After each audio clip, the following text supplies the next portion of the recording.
Hello കൂട്ടുകാരെ. ആ ഇന്ന് ഞാൻ എൻ്റെ മകൻ്റെ വീട്ടിൽ ബ്രേക്ക്ഫാസ്റ്റ് ഉണ്ടാക്കിയത് ഒന്ന് കാണിക്കട്ടെ. ഞാൻ ഇന്ന് ഉണ്ടാക്കിയത് ചിരട്ടപ്പുട്ട്, മസാല ഉള്ളി മസാല ചിരട്ടപ്പുട്ട്. മസാല വേറൊന്നും ചേർത്തിട്ടില്ല. വേറെ അല്പം ജീരകം ചേർത്തിട്ടുണ്ട്, നമ്മുടെ കുഞ്ഞ് ജീരകം ചേർത്തിട്ടുണ്ട്. പിന്നെ ഉള്ളി അല്പം നെയ്യ് ചേർത്തിട്ടുണ്ട്. ഉള്ളി ഒന്ന് ചെറുതായിട്ട് വശക്കി അതിൽ ചില്ലി ഫ്ലെക്സ് ഇല്ലാത്തത് കൊണ്ട് ഞാൻ ആ ചുമന്ന മുളകിനെ കട്ട് ചെയ്തിട്ടിട്ടുണ്ട്. അല്പം മഞ്ഞൾപ്പൊടി, ഉപ്പുപൊടി, സവാള അരിഞ്ഞൊന്ന് വശക്കി. ഇത്രയും മാത്രമേ ഉള്ളൂ മസാല. പക്ഷെ നല്ല ടേസ്റ്റിയാണ്, കറി ഇല്ലേലും കഴിക്കാം. പിന്നെ ഇന്നെനിക്കൊരു അബദ്ധം പറ്റി, ആശാനും അടവ് തെറ്റും എന്ന് പറഞ്ഞതുപോലെ ഇത് ഞാൻ ഉണ്ടാക്കിയ ചിരട്ടപ്പുട്ടിൽ എന്തോ ഒരു കുഴച്ചതിലൊരു പാകപ്പിഴ വന്ന് അല്പം ഒന്ന് വിടവ് വന്നിട്ടുണ്ട്. അതെല്ലാവരും കണ്ടൊന്ന് ക്ഷമിക്കുക.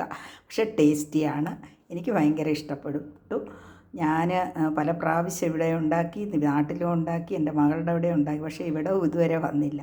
ഈ മാവ് നമ്മുടെ റേഷൻ കടയിൽ കിട്ടുന്ന വെള്ള അരി ഉണ്ടല്ലോ, എനിക്ക് നീല കാർഡാണ്. പക്ഷേ ഞാൻ വല്ലപ്പോഴേ മേടിക്കാറുള്ളൂ, ഞാൻ ഒറ്റയ്ക്കാണ്. അതുകൊണ്ട് എനിക്ക് ആവശ്യമില്ല. വല്ലപ്പോഴും ഒരിക്കൽ ഞാൻ ചെന്ന് വാങ്ങിക്കും. അപ്പോൾ ഇപ്രാവശ്യമൊക്കെ ഞാൻ വരുന്നതിന് തൊട്ട് മുമ്പേ ചെന്നപ്പോൾ നല്ല വെള്ളയരി കിട്ടി. നല്ല വെള്ളയരി കിട്ടിയപ്പോൾ റേഷൻ കടക്കാരൻ തന്നെ പറഞ്ഞു, ചേച്ചി നല്ല വെള്ളയരി ആണ് എന്ന് പറഞ്ഞു. അപ്പം ഞാൻ അത് വാങ്ങിച്ചുകൊണ്ട് വന്ന് കുറച്ച് 3:1 അനുപാതത്തിൽ 3 വെള്ളയരിയും 1 പച്ചരി ചേർത്ത് കുതിർത്ത് കൊണ്ടുപോയി കുതിർക്കുക എന്ന് വെച്ചാൽ കഴുകി വാരി തോർത്തി കൊണ്ടുകൊടുത്ത് പൊടിച്ച് വറുത്ത് വാങ്ങിച്ച പുട്ട്. നല്ല ടേസ്റ്റ്, ഭയങ്കരമായ ടേസ്റ്റ്. ഇവരിവിടെ റെഡിമെയ്ഡ് പുട്ടുപൊടി വാങ്ങിച്ച് വെച്ചിട്ടുണ്ട്. പക്ഷേ അതിനേക്കാളും എനിക്ക് ടേസ്റ്റ് തോന്നി. പക്ഷേ നല്ലതാണ്. ഇന്ന് ശകലം വിടവൊന്നും ശ്രമിക്കാം നമുക്ക്. പിന്നെ ഞാൻ അതിനൊരു ഗ്രീൻ പീസും പൊട്ടറ്റയും ഒക്കെ ചേർന്നുള്ള ഒരു കറി വെച്ചിട്ടുണ്ട്. മസാല ചേർത്തുള്ള ഒരു കറി, തേങ്ങാപ്പാലും ചേർത്തിട്ടുണ്ട്. പച്ചമുളകാണ് ചേർത്തത്. എന്ന് വെച്ചാൽ ഇത് അല്പം സ്പൈസി ആണല്ലോ, അതുകൊണ്ട് കുഞ്ഞ് കഴിക്കണ്ടേ, അതുകൊണ്ട്.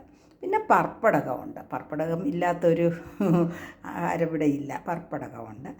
പിന്നെ നല്ല ഒരു കടുപ്പ ചായ ഇട്ടിട്ടുണ്ട്. ചായ കഴിച്ചു കഴിഞ്ഞു, പക്ഷേ ഇനിയും വേണമെങ്കിൽ നമുക്ക് എടുക്കാം. അപ്പം ഞാനൊന്ന് എനിക്ക് കഴിക്കാൻ വേണ്ടി എടുക്കട്ടെ. മോനൊന്നും കഴിക്കാൻ എണീറ്റില്ല, അവർ പതുക്കെ എണീക്കത്തുള്ളൂ. ഇതായാലും ഞാനൊന്ന് എടുക്കാമെന്ന് വിചാരിക്കുന്നു.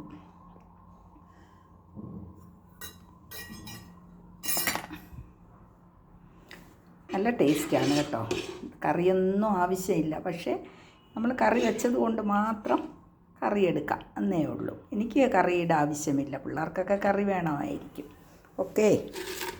അപ്പം ഞാനൊരു പർപ്പടകവും വെച്ച് ഞാൻ എൻ്റെ ആഹാരം കഴിക്കാട്ടെ. അപ്പം എല്ലാവർക്കും ഒരു നല്ല പ്രഭാത ഭക്ഷണമാണ് ഞാൻ ഉണ്ടാക്കിയിട്ടുള്ളത്. ഇതെല്ലാവരും ചെയ്യുന്നത് തന്നെയാണ്, വീണ്ടും വീണ്ടും പറയേണ്ട കാര്യമില്ല. എന്നാലും നമ്മളൊരു വീഡിയോ കാണിക്കുമ്പോൾ എന്തെങ്കിലുമൊക്കെ പറയണമല്ലോ, അതുകൊണ്ട് മാത്രമാണ്. അപ്പോൾ എല്ലാവർക്കും പ്രഭാത ഭക്ഷണം കാണിച്ചു കൊണ്ടുള്ള ഒരു ഗുഡ് ബൈ.